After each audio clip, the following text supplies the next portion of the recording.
l'océan Indien, sous une vague de mort et de destruction. Ce qui se produit est pire que de la science-fiction.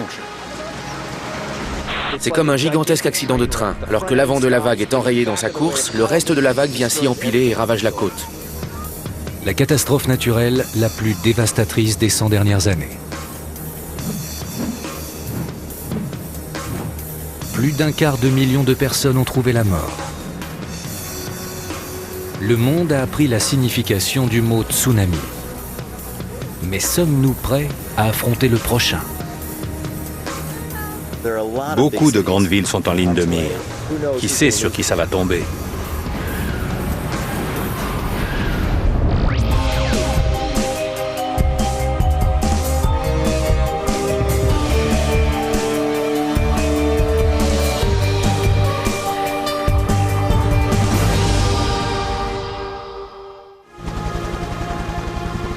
Rien ne résiste à la puissance de destruction d'un grand tsunami. Mais en comprenant comment les tsunamis naissent, la façon dont ils se déplacent à travers les océans et comment ils infligent de tels ravages, nous serons plus à même de faire face au prochain. Au lendemain du plus terrible tsunami de l'histoire contemporaine, nous allons tenter de découvrir comment nous pouvons nous protéger de ces vagues meurtrières. Nous verrons comment les tremblements de terre, les glissements de terrain sous-marins, les volcans et même les chutes de météorites peuvent tous générer des tsunamis.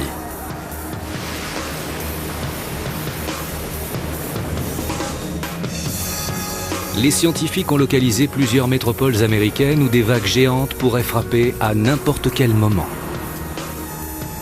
Nous évaluerons quelle serait l'efficacité des systèmes d'alerte si les eaux devaient se soulever à nouveau. Et nous verrons à quel point ces défenses furent inutiles sur les côtes indonésiennes de Sumatra le lendemain d'un certain Noël 2004.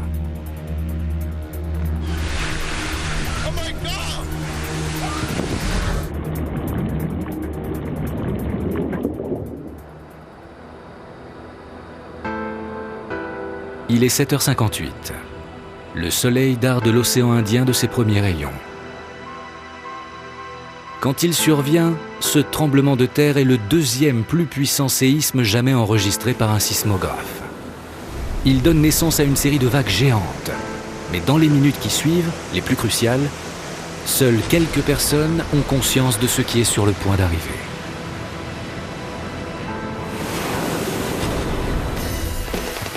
À quelques 12 000 km de là, sur l'île d'Hawaï, Barry Hirschhorn vient de terminer une permanence de 3 jours au centre d'alerte au tsunami du Pacifique. 1 minute après la secousse, les ordinateurs chargés de recevoir les signaux sismiques s'affolent. Ce tracé d'apparence anodine est un enregistrement du choc sismique qui a causé la mort de plus d'1/4 million de personnes.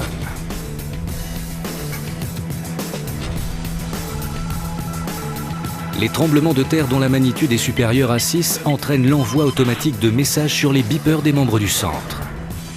Barry Hirschhorn nous raconte de quelle façon il a reçu l'alerte à 8h01. Je suis chez moi avec mes 3 chats que je viens de nourrir. Mon beeper sonne, je regarde le message d'alerte et je vois qu'il émane de 2 stations du sud-ouest du Pacifique.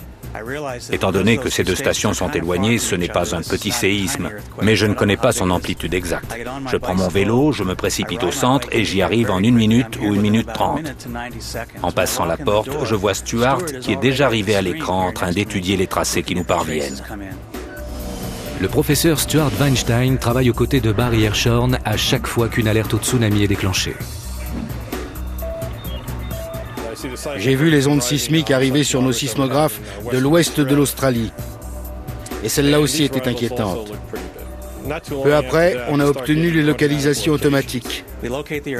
On a localisé le tremblement de terre, puis on a effectué une estimation de son amplitude. Elle indiquait un séisme de magnitude 8. C'est énorme. On était un peu désarçonnés. Les calculs de Barry Hirschhorn lui font penser qu'un tsunami est peut-être déjà en route.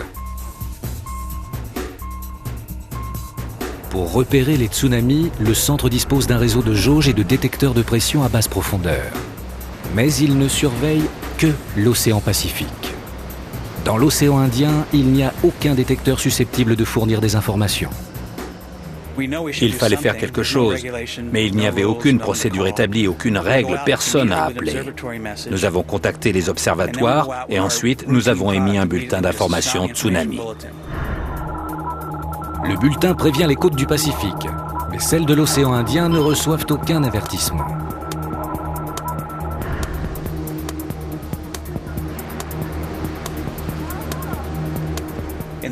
Dans le Pacifique, nous collectons des données sur le niveau de la mer. Nous avons plus de 100 stations d'information ainsi qu'une centaine de stations sismiques. Dans l'océan Indien, aucune. Barry Hirschhorn ne peut rien faire. C'était frustrant. On ne savait pas comment transmettre nos informations ni ce qui se passait réellement, car en plus du problème de communication, nous n'avions pas suffisamment de données pour dire ce qui se passait. On avançait à l'aveuglette.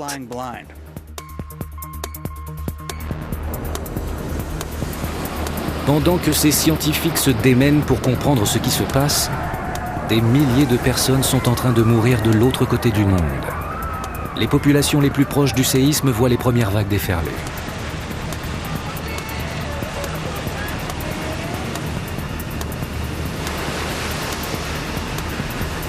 Les vagues sont grosses, très grosses, et elles paraissent sans fin. Mais il n'y a pas que leur taille qui les rend si dévastatrices.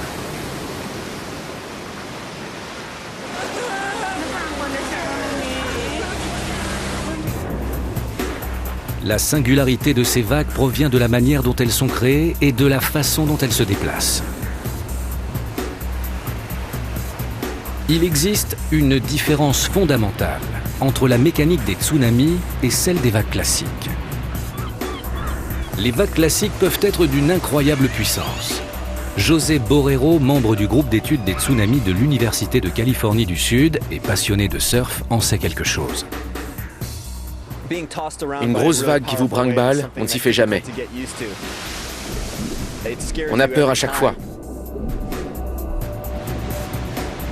Les vagues normales sont générées par la poussée du vent et l'empilement des couches d'eau supérieures qui créent la houle.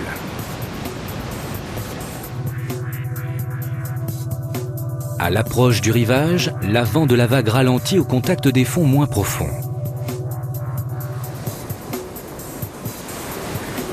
Le reste de la vague, qui arrive à pleine vitesse, s'amoncelle alors sur cette partie plus lente. Le phénomène est comparable à un paillasson que l'on pousserait contre un mur. Quand l'avant touche le mur, le reste de l'objet se dresse en formant des vagues.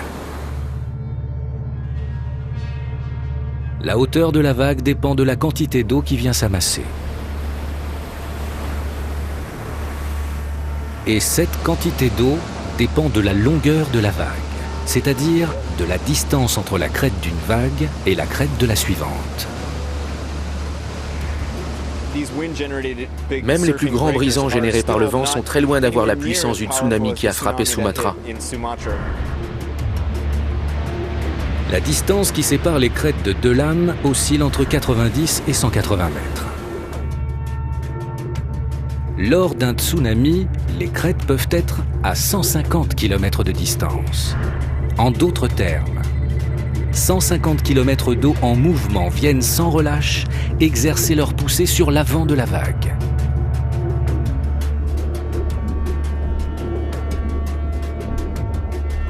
L'eau déferle. Encore, et encore, et encore. Les immenses quantités d'énergie contenues dans cette eau et qui n'ont nulle commune mesure avec celle des vagues conventionnelles la font s'élever et la propulsent sur la côte. Ce n'est pas une vague qui monte au-dessus de la surface de l'eau, c'est comme si l'océan tout entier s'élevait. De nombreux endroits vivent sous la menace de ce phénomène et des inondations qui l'entraînent.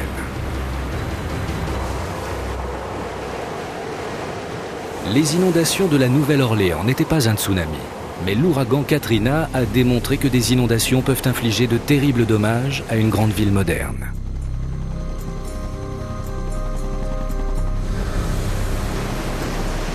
Face à de tels périls, la science peut-elle nous protéger?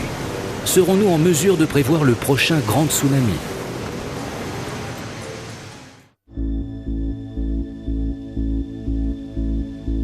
Notre capacité à prédire le prochain grand tsunami et à éviter un nouveau drame humain repose en partie sur notre aptitude à comprendre de quelle façon naissent les tsunamis. Walter Dudley est professeur d'océanographie. Il étudie comment les mouvements des fonds marins peuvent générer des tsunamis. Ils peuvent naître de failles créant un important séisme, ou de l'élévation d'une vaste portion de sol marin, ou d'un effondrement, ou même d'un glissement latéral. Dès qu'une importante masse d'eau est déplacée, il peut y avoir un tsunami. En milieu marin, un mouvement vertical de la croûte terrestre propulse une colonne d'eau vers le haut et injecte de vastes quantités d'énergie dans la mer. C'est ce qui s'est passé lors du tsunami de 2004.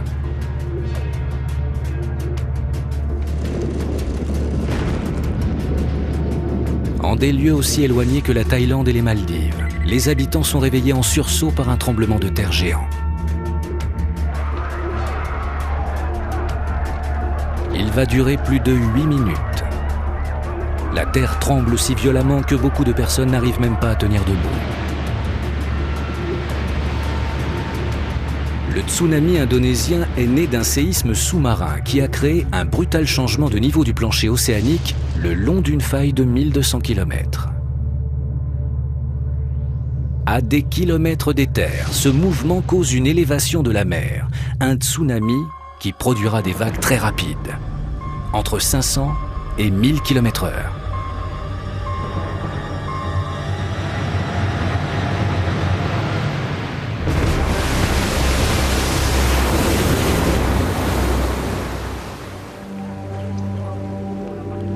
La puissance de ce tremblement de terre équivaut à l'explosion de 500 mégatonnes de TNT, soit infiniment plus puissante que la bombe atomique d'Hiroshima.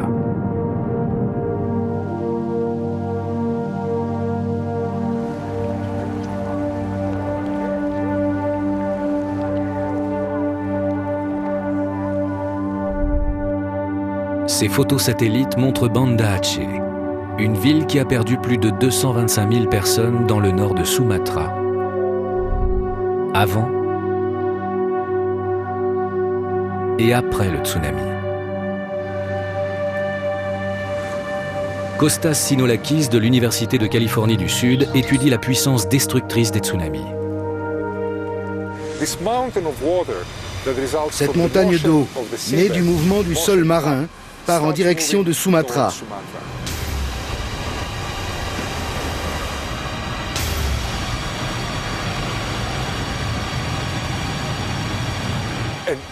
Et quand elle atteint la côte, c'est une montagne d'eau qui mesure 5 mètres de haut et des dizaines de kilomètres de long. Elle envahit les terres, détruisant tout sur son passage, comme un bulldozer. Cet immense volume d'eau en mouvement représente un danger considérable. Mais il existe deux autres facteurs qui rendent les tsunamis encore plus dangereux. Le premier est leur vitesse. En eau profonde, les vagues des tsunamis se propagent à des vitesses incroyables, aussi vite qu'un jet. Quand elles atteignent le rivage, elles vont encore à plus de 48 km/h. Personne ne peut courir à une telle vitesse. Les tsunamis se déplacent aussi vite et aussi loin parce que leur énergie se transmet rapidement et efficacement à travers l'eau. Ce dont il est question, en fait, c'est de la vitesse de propagation de l'énergie. Car en réalité, les particules d'eau ne bougent pas. C'est l'énergie qui se transmet à travers l'eau et qui se déplace. Ce principe peut se démontrer avec un célèbre accessoire de bureau, les boules de Newton. L'énergie de la première boule passe à travers les boules du milieu qui ne bougent quasiment pas. L'énergie des tsunamis se déplace de la même manière. Les particules d'eau se déplacent très légèrement vers l'avant, puis en arrière, et finissent par revenir là où elles étaient. Il existe un deuxième facteur qui rend les tsunamis terriblement meurtriers. Il constitue une menace silencieuse et quasiment invisible jusqu'au dernier instant. Au large, les vagues peuvent ne mesurer que quelques dizaines de centimètres. Elles peuvent même passer sous un bateau sans être remarquées. C'est seulement dans les eaux peu profondes que leur hauteur s'accroît de manière vertigineuse, au moment où les ondes de choc se convertissent en un mur d'eau. Quand un tsunami atteint la côte, Les ondes hydrauliques peuvent avoir parcouru des milliers de kilomètres. Un raz-de-marée déferle. Il peut se déverser ainsi pendant plus d'1 heure, à la différence des vagues classiques qui se brisent, puis se retirent après quelques secondes. Si les tsunamis sont aussi inoffensifs au large et si destructeurs sur les côtes, c'est à cause de la longueur des vagues. C'est l'élément clé de leur nature destructrice. Pendant que l'avant de la vague ralentit en atteignant le littoral, le reste de la vague, qui peut être à 150 km, continue d'avancer et de s'amonceler. C'est comme un gigantesque accident de train. La locomotive heurte le mur, puis le reste du train vient s'y empiler et détruit tout sur son passage. L'impact est incommensurable. Des murs d'eau que rien n'arrête déferlent sans relâche.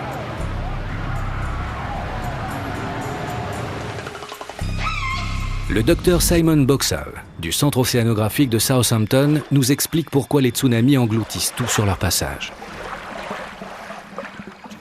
Chaque mètre cube d'eau qui avance vers vous pèse environ 1 tonne. C'est l'équivalent d'une voiture qui vous heurterait à 80 km/h.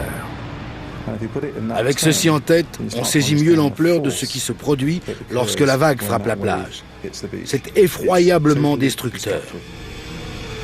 Et ces vagues voyagent rarement seules. Bien souvent, plusieurs vagues viennent s'abattre à quelques heures d'intervalle. Un tsunami peut générer plusieurs séries d'ondes hydrauliques, pour diverses raisons.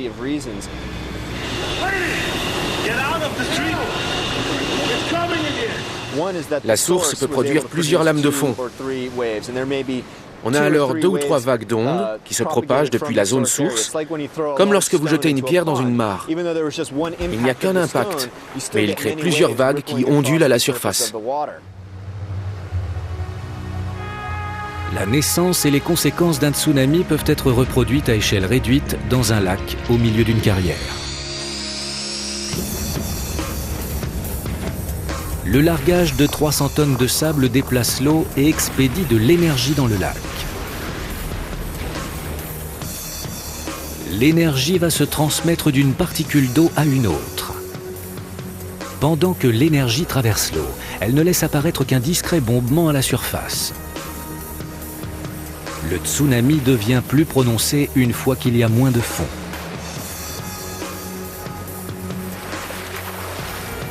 L'énergie de l'onde de choc continue de pousser le mur d'eau par l'arrière. Et elle produit ce déferlement caractéristique que rien ne semble pouvoir arrêter. Contrairement à certaines idées reçues, les tsunamis ne sont pas nécessairement des vagues immenses. Ces ondulations qui traversent le lac sont tout autant un tsunami que celui qui a ravagé les côtes asiatiques. Mais la quantité d'énergie engagée est infiniment plus réduite. Tout comme les dégâts engendrés. Cette petite démonstration a mis en évidence la dynamique des tsunamis, bien que son déclenchement artificiel ait été profondément différent du phénomène naturel qui a causé la catastrophe asiatique.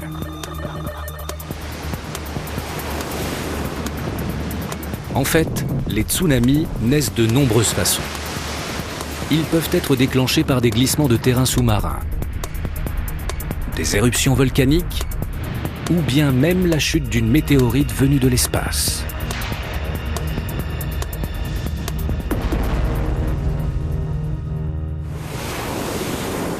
Comment pouvons-nous prévoir les futurs tsunamis ?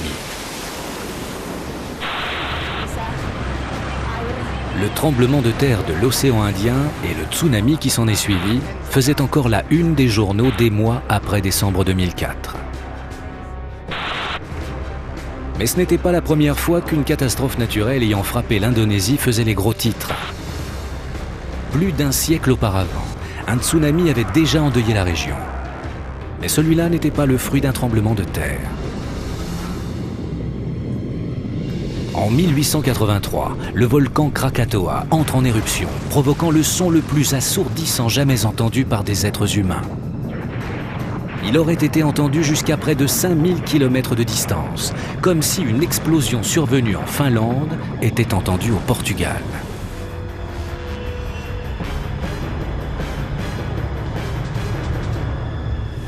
L'explosion donne naissance à des vagues de 40 mètres qui tuent 36 000 personnes en atteignant les côtes avoisinantes.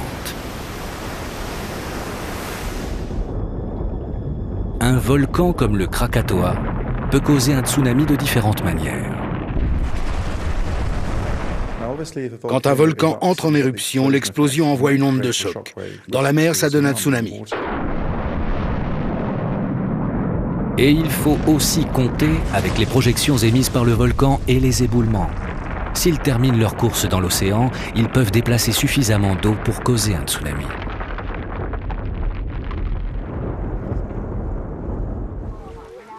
En juillet 1998, des milliers de personnes ont trouvé la mort à cause d'un phénomène totalement différent.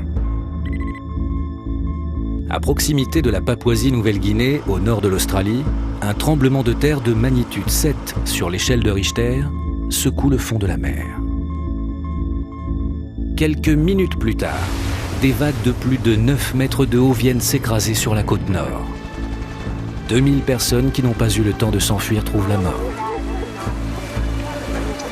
Depuis, les scientifiques ont établi que ce tsunami n'a pas été provoqué par le tremblement de terre en tant que tel, mais par un glissement de terrain survenu sous la mer. En Papouasie-Nouvelle-Guinée, un séisme de puissance dite modérée a fait trembler le fond de la mer. Il a entraîné un glissement de terrain, une sorte d'avalanche sous-marine, et c'est cette avalanche qui a créé la vague géante. Les glissements de terrain sous-marin se produisent lorsqu'un choc expédie des sédiments, des rochers et de la vase le long de dénivelés sous-marins. Ces glissements déplacent d'importants volumes d'eau qui forment des tsunamis.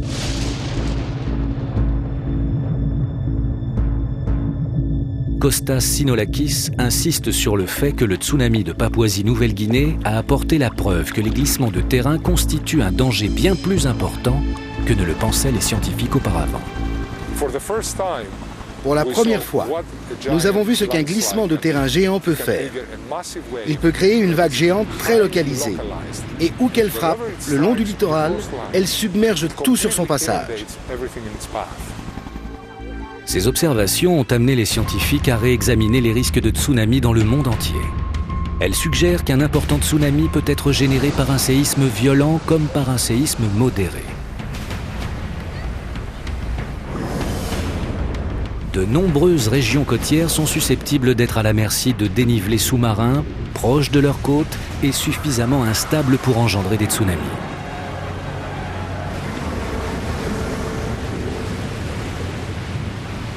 Les scientifiques qualifient ce genre de tsunami surprise, car ils peuvent frapper sans les signes avant-coureurs que fournissent les grands tremblements de terre.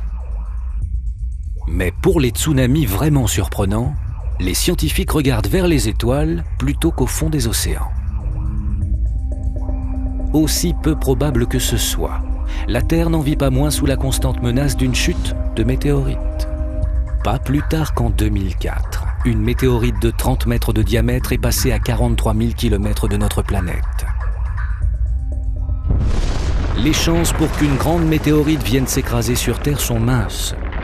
Cependant, de nombreux experts pensent que c'est une météorite large de 10 km qui a entraîné la disparition des dinosaures en frappant la péninsule du Yucatan au Mexique il y a 65 millions d'années. L'impact aurait catapulté une telle quantité de débris dans l'atmosphère que la chaleur émise par le soleil aurait été bloquée. Les températures auraient chuté et en l'espace de quelques années, la vie végétale aurait disparu, suivie de peu par les dinosaures. Si la météorite géante avait atterri dans la mer, les effets auraient été ressentis dans le monde entier en l'espace de quelques heures. En observant les sédiments du sol marin, nous pouvons voir différentes étapes de l'histoire de notre planète. Là où il y a des particules de poussière de météorites ou des particules de météorites. Pour l'espèce humaine, la chute d'une météorite géante dans la mer est l'un des pires scénarios envisageables. La démonstration effectuée dans la carrière nous permet de voir comment un corps projeté dans l'eau génère une vague. Si une météorite large de 5 km plongeait au milieu de l'Atlantique, des vagues géantes inonderaient de vastes régions de l'Europe et la majeure partie de l'Est des États-Unis. se propageant à travers les terres jusqu'à la chaîne montagneuse des Appalaches. Les chances pour que la Terre soit frappée par une météorite de cette taille sont environ d'1 ou 2 collisions tous les 10 millions d'années. Mais des chutes de météorites plus petites peuvent également engendrer des cataclysmes, et elles sont 2 ou 3 000 fois plus probables. On estime que de telles météorites frappent à quelques milliers d'années d'intervalle. Si une telle collision se produisait dans la mer, elle commencerait par créer un mur d'eau, un éclaboussement géant qui monterait sans doute jusqu'à 300 mètres. Et il y aurait ensuite un tsunami de grande dimension avec des vagues allant jusqu'à 1500 mètres de haut. On peut difficilement imaginer l'ampleur des dégâts qui s'ensuivraient. Une catastrophe de ce genre pourrait faire des millions de victimes. Et comme pour la plupart des tsunamis, les vagues s'abattraient en série, avant que l'eau ne se retire pour retrouver son état initial.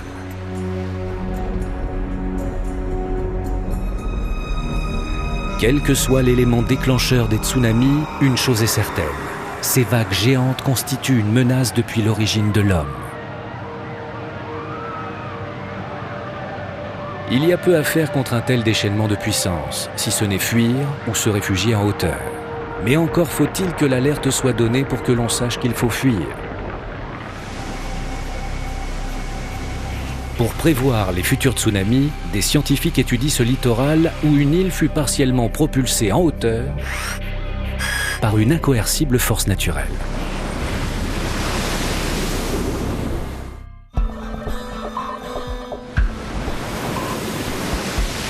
Nous avons vu que des événements exceptionnels, tels que des éruptions volcaniques ou des chutes de météorites, peuvent causer des tsunamis.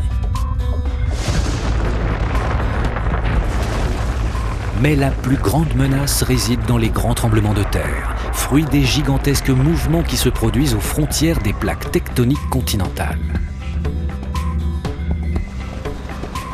Au lendemain du tsunami de l'océan Indien, certains chercheurs craignent qu'un autre séisme survienne sur la même ligne de faille et fasse naître une nouvelle série de vagues meurtrières.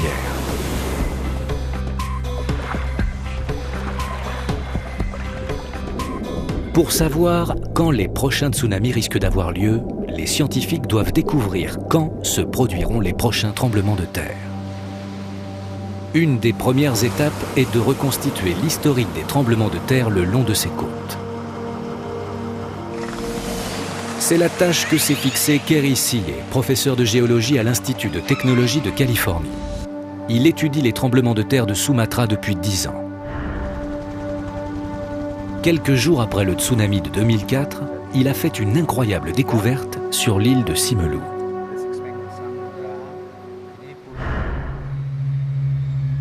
Le professeur Sillé a établi que la totalité de l'île a été poussée par le tremblement de terre, amenant une partie de l'île à surgir hors des eaux après des milliers d'années passées sous les flots. Le professeur et son équipe mesurent ces changements récents à l'aide d'instruments GPS qui rendent compte des mouvements de terrain.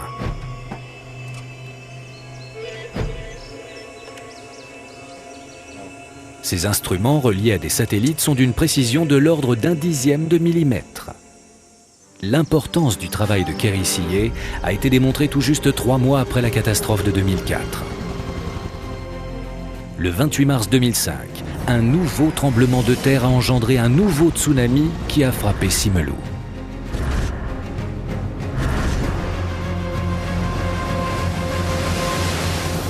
Nos instruments ont révélé que la Terre avait bougé d'1,70 m lors du tremblement de terre de mars 2005. Et l'île s'est déplacée de 2,50 m vers le sud-ouest. Ces mouvements récents sont comparables à ceux qui eurent lieu ici le jour du grand tsunami asiatique. Certaines parties de Simelou s'étaient soulevées de près d'1,50 m lors du tremblement de terre du 26 décembre. Il y a une importante faille sismique sous nos pieds qui doit faire 25 km. Les gens d'ici ont été les premiers à ressentir le tremblement de terre. Ces 2 récents tremblements de terre et les tsunamis qui les ont accompagnés sont la preuve malheureuse de l'instabilité de la croûte terrestre dans cette région. Mais comment une faille sismique entraîne-t-elle une élévation du sol aussi importante et soudaine? La réponse se trouve loin sous l'océan, dans la nature géologique de la région.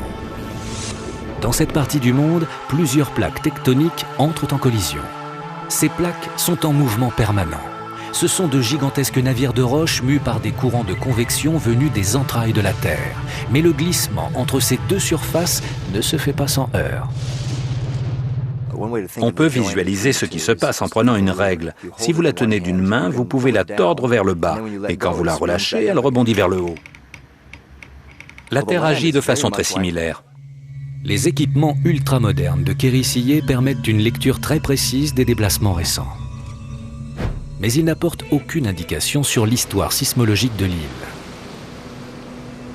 Par conséquent, le professeur Sillé et son équipe ont recours à une surprenante base de données, le récif corallien de l'île. Kéry-Sillé pense que le corail poussé hors de l'eau par les tremblements de terre peut l'aider à comprendre l'histoire des séismes des siècles derniers. En milieu sous-marin, les coraux sont des organismes vivants, mais ils meurent une fois à l'air libre. La ligne de démarcation entre corail vivant et mort apparaît donc comme un parfait indicateur des fluctuations du niveau de l'eau.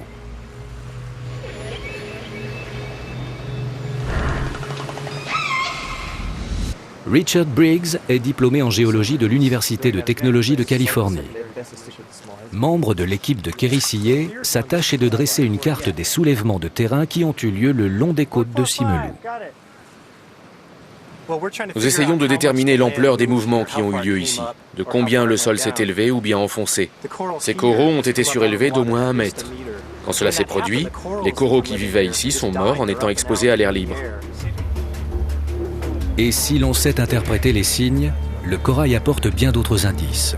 Il détient les secrets de ce qui s'est déroulé ici au fil des siècles. À chaque fois que la Terre se soulève et que des coraux meurent, d'autres continuent de se développer juste en dessous de la surface. Des saillies se forment sur les patates de corail. Chacune révèle le niveau des basses eaux durant l'année de sa création. Afin de mieux étudier l'histoire du corail, le professeur Sillé et son équipe ont obtenu une dérogation du gouvernement indonésien leur permettant de disséquer une patate de corail récemment exposée. Le seul moyen d'y parvenir est d'utiliser une tronçonneuse.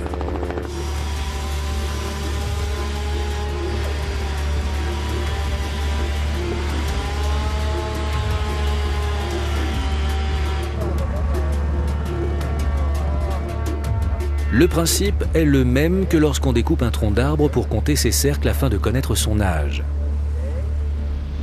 Mais il faut plus d'une patate de corail pour avoir une vue d'ensemble. Il en faut des récentes comme celle-ci, mais il en faut aussi d'autres, comme les plus anciennes qui sont près de la plage. Ainsi, nous pourrons reconstituer l'histoire sur des centaines d'années. Nous connaîtrons la fréquence des tremblements de terre géants. Actuellement, personne au monde ne peut répondre à cette question.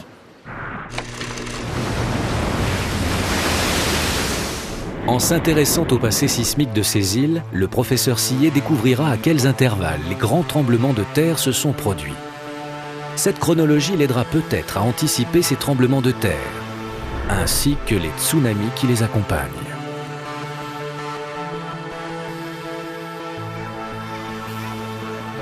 Les habitants des côtes de l'océan Indien ont besoin d'aide.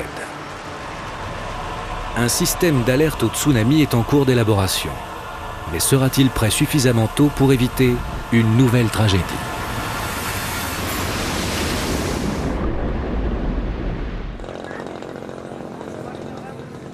Certaines régions d'Asie mettront des années avant d'être totalement remises du tsunami de 2004. Mais tandis que la reconstruction est en cours, certains indices donnent à penser qu'un nouveau tremblement de terre géant pourrait bientôt frapper l'océan Indien. Scientifiques et gouvernements travaillent à l'installation d'un système d'alerte pour la région. Un tel dispositif pourrait sauver des milliers de vies lors d'un futur tsunami. Reste à savoir s'il sera prêt à temps et s'il sera efficace.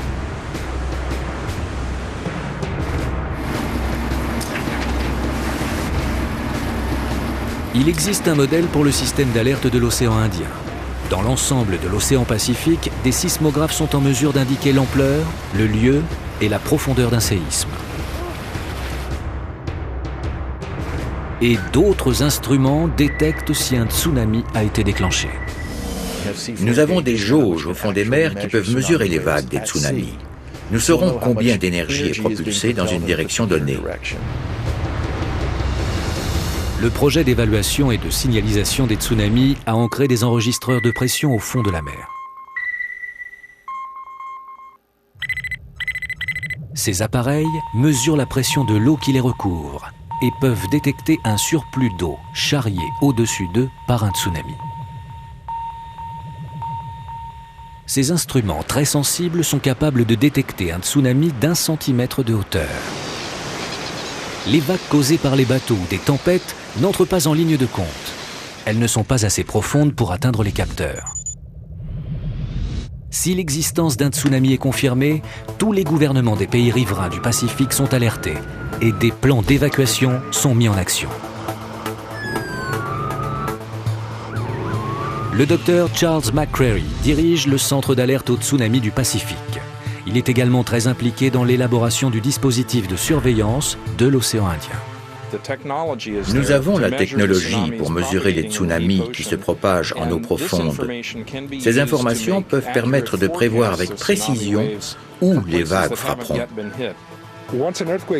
Quand un séisme se produit avec un bon système de détection en haute mer, il est possible d'évaluer quelle sera l'ampleur du tsunami quand il atteindra le littoral.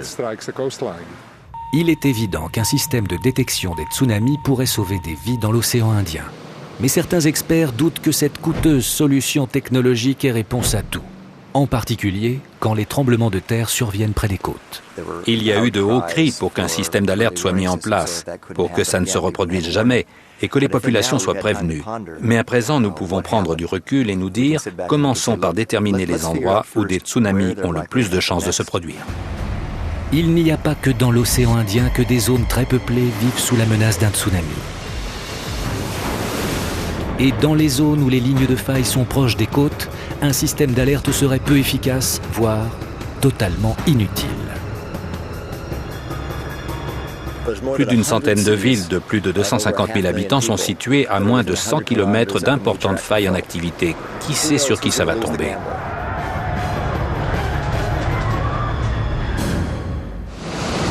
La côte ouest des États-Unis est l'une de ces zones à risque. Des lignes de faille font face aux côtes californiennes. Si un séisme s'y produisait, il pourrait déclencher un terrible tsunami.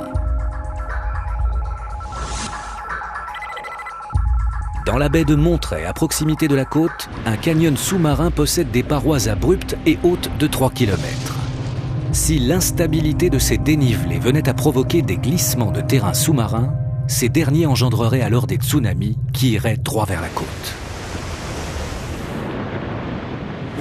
Cela créerait une vague qui inonderait Monterey, Moss Landing, une partie de Santa Cruz et toutes les zones basses autour de la baie. Un tsunami engloutirait sans mal la promenade de Santa Cruz, submergeant boutiques de souvenirs, jeux de foire et les malheureux touristes tout de go.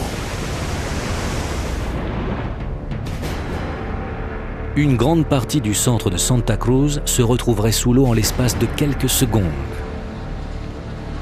Mais il n'y a pas que la côte ouest des États-Unis qui soit menacée. Une théorie controversée affirme que la côte est américaine et des parties de l'Europe sont également en danger. La petite île de La Palma, au large de la côte du nord-ouest de l'Afrique. Certains scientifiques pensent qu'une partie du volcan Cumbre Vieja, quelque chose comme 500 billions de tonnes de roc, risque de tomber dans l'océan à tout moment. Si les coteaux s'éboulaient, on aurait une vague qui irait jusqu'en Floride. Un écroulement de ce genre ferait naître des vagues de 30 mètres qui ravageraient la région et se propageraient jusqu'à l'Europe. Bien que cette théorie soit contestée par de nombreux géologues, si ces vagues traversaient l'Atlantique, elles pourraient faire la hauteur d'un immeuble de 7 étages en atteignant les villes de la côte est des États-Unis.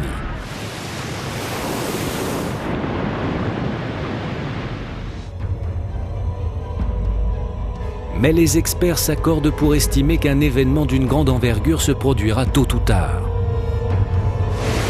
Aux États-Unis, La troisième région menacée est la côte du nord-ouest des États de Washington et d'Oregon. C'est là que se trouve la zone de subduction de Cascadia, une ligne de faille de 1100 km qui longe la côte pacifique depuis le nord de la Californie jusqu'à l'île de Vancouver, au Canada. Au niveau de la zone de subduction, la plaque de Juan de Fuca plonge sous la plaque nord américaine. Et à des intervalles oscillant entre 200 et 600 ans, cette friction provoque une énorme secousse. Le long de la zone de subduction, les tremblements de terre sont rares, mais quand ils se produisent, ils peuvent être énormes, de magnitude 8 à 9 sur l'échelle de Richter. Pour mémoire, le tremblement de terre de l'océan Indien était de magnitude 9,1 et celui qui a détruit San Francisco en 1906 de magnitude 7,9. La question est de savoir si la côte nord-ouest des États-Unis est prête à affronter une telle catastrophe. Le risque étant plus qu'avéré, la côte nord-ouest est classée parmi les zones à risque. Elle doit se tenir prête à affronter deux scénarios très différents. Dans le premier, un tremblement de terre survient quelque part dans le Pacifique Nord et provoque un tsunami. Les vagues mettront des heures à atteindre le littoral, laissant le temps de lancer l'alerte par le biais de sirènes ou d'autres méthodes. En théorie, les gens devraient largement avoir le temps de réunir leurs familles, de charger leurs voitures et de suivre les itinéraires d'évacuation pour rejoindre des zones élevées. Le deuxième scénario est beaucoup plus alarmiste. Un tremblement de terre se produit non loin de la côte. Lynn Smith est directrice des communications au centre d'alerte au tsunami et travaille également avec les services d'intervention d'urgence de Seaside en Oregon. Le sol tremblera si fort dans cet immeuble que vous aurez du mal à tenir debout. Le tsunami qui foncera vers le littoral ne laissera que quelques précieuses minutes aux habitants de Seaside pour évacuer. Cette ville devra être évacuée immédiatement. Elle aura entre 20 et 30 minutes avant l'arrivée des vagues.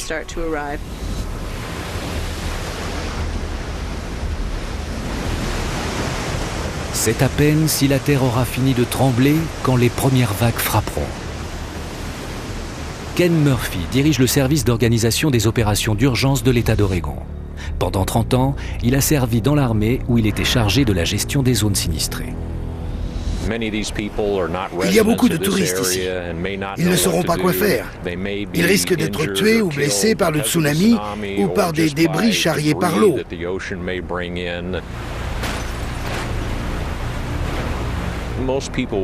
La plupart des gens auront le réflexe de courir.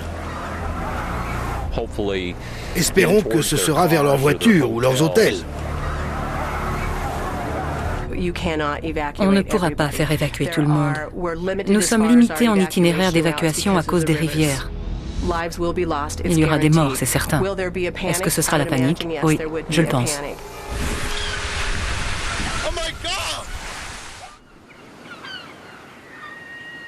Dans un tel cas de figure, la consigne est simple.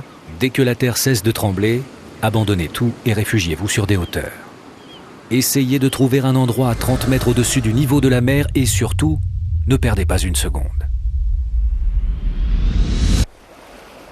La moitié de l'océan Pacifique sépare l'Oregon de Hilo, sur l'île d'Hawaï. Cette ville a appris la signification du mot tsunami au prix de nombreuses vies humaines. En 1946, elle fut inondée par un tsunami dû à des tremblements de terre sous-marins survenus à des milliers de kilomètres. Sur la jetée, des curieux venaient admirer les vagues sans se douter des ravages qu'elles allaient causer dans leur ville ou des 96 vies qu'elles allaient emporter.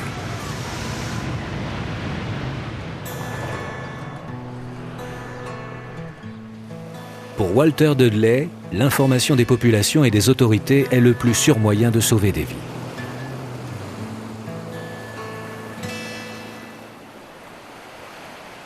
Ils doivent apprendre ce qu'il faut faire en cas d'alerte au tsunami.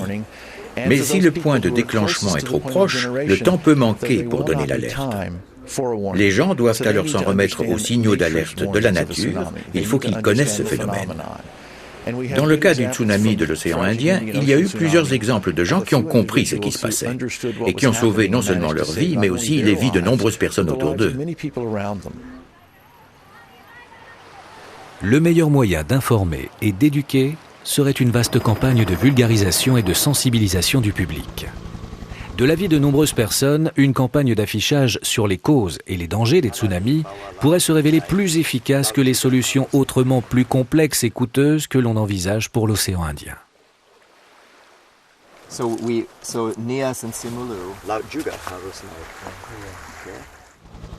L'île de Simelu est la terre habitée la plus proche de l'épicentre du tremblement de terre de 2004. Sur l'île de Sumatra, située à 180 km de plus de l'épicentre, des milliers de personnes ont péri. On pourrait imaginer qu'à Simelu, le bilan se chiffre également en milliers de morts. Mais ici, les choses se sont déroulées différemment. À travers tout l'océan Indien, les gens ont cru que le danger était passé une fois le tremblement de terre terminé. Mais pas les habitants de Simelu.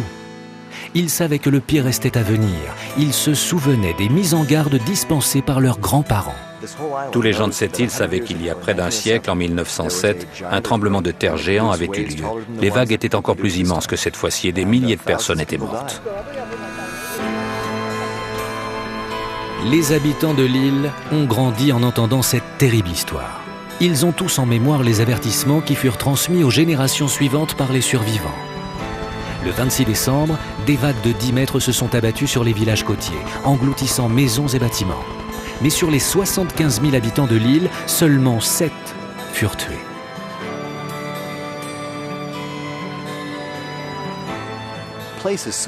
Cet endroit est si proche de la source que se doter d'un système d'alerte sophistiqué pour prévenir les gens, c'est inutile. Les habitants ont senti le tremblement de terre pendant 3 minutes et dès qu'ils ont pu tenir debout et marcher, ils ont fui vers les collines et personne n'est mort dans cette ville. Dans ces communautés unies par des liens familiaux qui demeurent extrêmement forts, les leçons apprises il y a une centaine d'années ont été transmises. Cette fois, quand la terre a tremblé, ils ont su comment réagir. Quand la mer s'est retirée, on savait ce qui allait suivre. Elle allait revenir de plus belle. Tout le village a été submergé, mais il n'y avait plus personne. Et il n'y a pas eu de mort. Sur cette île, l'expérience a sauvé de nombreuses vies. Mais parfois, il est impossible de prévoir ou d'empêcher la catastrophe. En décembre 2004, dans un fracas de malheur, la nature a rappelé à la race humaine à quel point elle peut être meurtrière. Un système d'alerte pour l'océan Indien et un programme de sensibilisation auraient pu sauver des milliers de vies dans des pays comme la Thaïlande ou le Sri Lanka. Mais pour ceux qui étaient au plus près de l'épicentre du tremblement de terre, même le plus sophistiqué des systèmes d'alerte n'aurait été d'aucune utilité. Les puissances meurtrières des glissements de terrain sous-marins, des tremblements de terre, des volcans et des météorites peuvent toutes provoquer des tsunamis. Pour éviter une nouvelle tragédie comme celle de décembre 2004, il faut avant tout mieux connaître les tsunamis.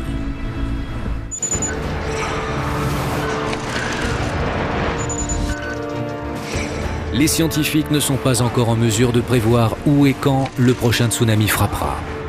À l'heure actuelle, tout ce qu'ils ont à nous offrir, ce sont de doctes supputations.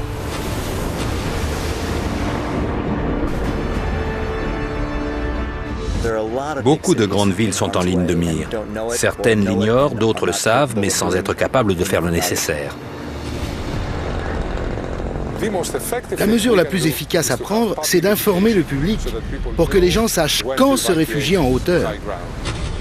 Beaucoup d'attention est actuellement portée au tsunami en raison de la tragédie qui a frappé l'océan Indien. Mais les hommes ont la mémoire courte et j'ai bien peur que d'ici quelques années, cette conscience du danger ait disparu. Le but n'est pas de vivre dans la crainte des tsunamis, il s'agit simplement d'être préparé et de savoir quoi faire.